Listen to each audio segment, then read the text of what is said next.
To all exam place. My name is Mahima और आज हम देखेंगे 10th module of vocabulary. Vocabulary में मैं पिक्चर्स यूज़ करती हूँ और वोकैब को उस पिक्चर से रिलेट करती हूँ जिससे कि आपको वोकैब याद करने में आसानी हो। तो चलिए देखते हैं पहला वर्ड कौन सा है। पहला वर्ड है फिरेट। फिरेट को हम रिलेट करेंगे पराठे से। पराठे को हमने रखा, उसे देखकर काफ़ी चूहे आ गए। ठीक है, इस तरह से हमने चूहों को खोज निकाला। नेक्स्ट वर्ड है हमारा फैलिएबल। फैलिएबल का मतलब होता है लाइबल टू एरर, यानी गलतियां करने वाला। फैल को पढ़ेंगे गिरना यानी फॉल, और BLE बल्ब को पढ़ेंगे बल्ब। ये बंदा गिर गया बल्ब लगाते लगाते, इससे गलती हो गई। ठीक है, फैलिएबल यानी फॉल ऑन अ बल्ब, इस बंदे से गलती हो गई और ये बल्ब लगाते लगाते गिर गया, फैलिएबल।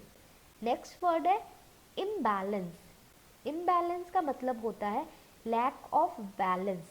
लैक का मतलब मैं बता दूं, किसी भी चीज़ की कमी होती है, तो बैलेंस की कमी होना यानी lack of balance.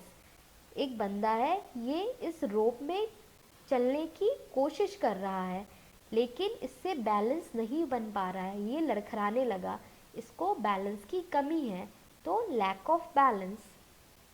Next word is impasse. Impasse का मतलब होता है predicament from which there is no escape, यानी कन्फ्यूजन। और मैं बता दूं, ये इम्पैसे वर्ड इम्पॉर्टेंट भी है एग्ज़ाम पॉइंट ऑफ व्यू से, क्योंकि ये ES के पेपर में 2012 में पूछा गया था सिनोनिम के अंडर में। ठीक है, तो इसे आप ध्यान से देखिएगा। इम्पैसे का मतलब होता है कन्फ्यूजन। इम को पढ़ेंगे IM यानी मैं, और पैसे को पढ़ेंगे मनी। ठीक है, तो ये बंदा काफ़ी कंफ्यूज है, इसने इन लोगों के सामने स्पीच दी, तो ये कंफ्यूज है कि इस स्पीच का मैं इनसे पैसे लूँ या ना लूँ। ठीक है, नेक्स्ट है मिमिक्री। मिमिक्री का मतलब होता है इमिटेशन, कॉपी करना, या कह सकते हैं हम नकल उतारना किसी की। जैसा कि आप पिक्चर में देख सकते हैं, दो बच्चे बिल्कुल एक जैसे दिख रहे हैं और ये भी रो रहा है और दूसरा भी रो रहा है, दोनों एक दूसरे की नकल उतार रहे हैं। और अगर वर्ड के थ्रू अगर रिलेट करना हो पिक्चर को तो हम इस तरह से कर सकते हैं। मिमी को पढ़ेंगे हम मम्मी, और क्राई यानी रोना। मम्मी को देख के ये बेबी रोने लगा, उसे देख के दूसरा वाला भी रोने लगा, उसकी नकल उतारने लगा।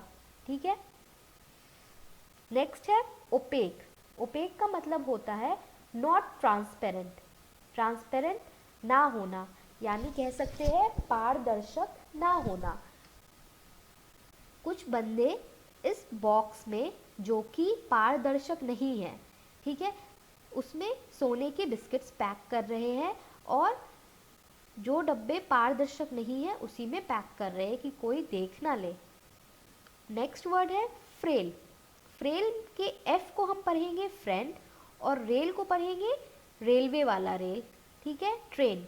तो फ्रेंड रेल में ट्रैवल करके वीक हो गया है, तो फ्रेल का हो गया कमज़ोर।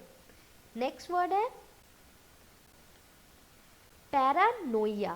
पैरानोइया का मतलब होता है साइकोसिस, या कह सकते हैं मेंटल डिसऑर्डर।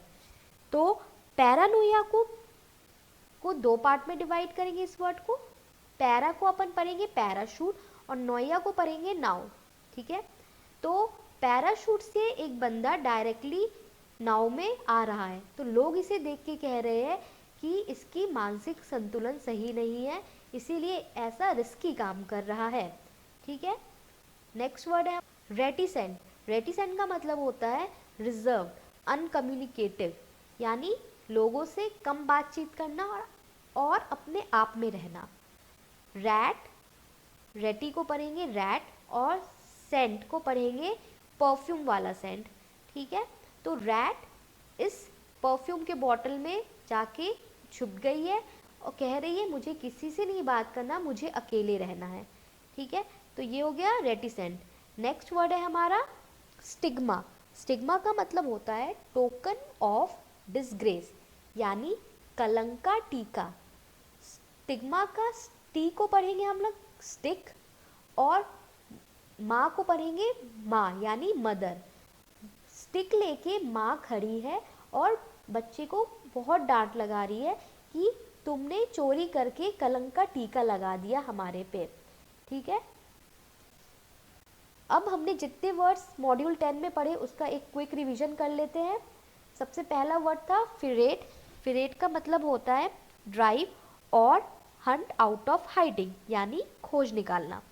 नेक्स्ट वर्ड है फैलिएबल। फैलिएबल का मतलब होता है लायबल टू एरर यानी गलतियां करने वाला। तीसरा है इम्बैलेंस। इम्बैलेंस का मतलब होता है लैक ऑफ बैलेंस यानी बैलेंस की कमी होना। नेक्स्ट है इम्पैसे। इम्पैसे का मतलब होता है predicament from which there is no escape. Impasse जो वोकैब है ये ईएस में 2012 में आया था। ठीक है, नेक्स्ट है मिमिक्री। मिमिक्री का मतलब होता है इमिटेशन, कॉपी करना, किसी की नकल करना कह सकते हैं। नेक्स्ट है OPEC.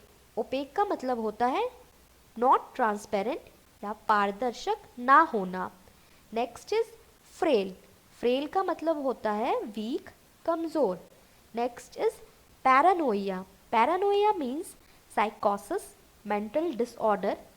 Next is reticent. Reticent means reserve या अनकम्युनिकेटिव। Next is stigma.